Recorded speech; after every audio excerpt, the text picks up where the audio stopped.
Greetings. My name is Hunter Hatfield, and I'm going to be talking to you about the Pygmy Halfbeak study. This study was conducted by these authors and scientists seen below, and they talked about the difference or the connection of habitat selection and sexual selection. All right. So, um, in nature, sexual selection, like flashy displays, fighting for mates, often depends on the environment that these species are in. But does the habitat itself, like how complex it is, affect which traits are favored? Um, the researchers wanted to know, does habitat complexity influence mate choice in brain evolution in pygmy half-beaks? So they saw that sexual selection was occurring and they wanted to know whether the habitat that these fish are in actually affected the sexual selection.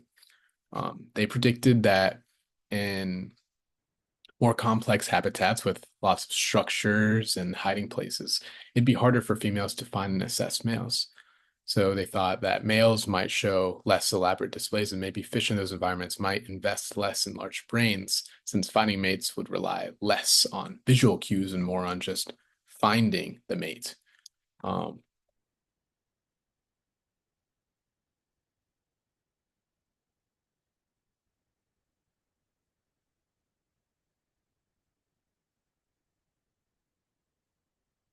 so study predicted that sexual selection would be stronger in males.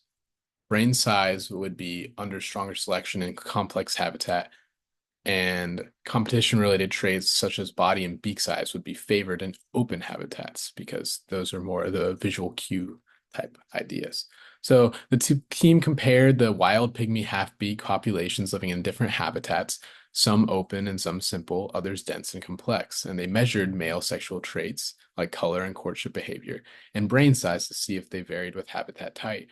They also checked female brain size and color and all these different um, parameters to see if those would correlate. And here in this bottom right, we see a table which shows these different parameters.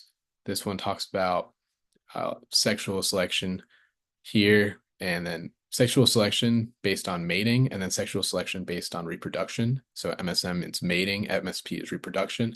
And we actually see that looking at the p-values, there really isn't much difference when we compare the complex habitats to the open habitats, and we don't see very different values in between sexes. So really didn't find much there. But what was found is there's sexual selection that affected, or they found that female brain size was affected by sexual selection and positively associated with mating success in open environments, suggesting that cognitive advantages matter most where um, visual interactions are not obstructed. Um, so weaker and more complex habitats in males showed fewer displays and less ornamentation. We saw brain size seem to evolve, and it shows that environment doesn't just shape survival, it helps how animals flirt and think. And then even tiny differences in habitat structure can shift how evolution acts on brain behavior.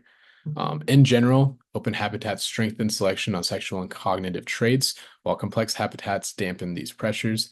This indicates that environmental structure can shape both the strength and targets of sexual selection, with implications for understanding how ecological factors drive evolutionary change. Thank you for listening.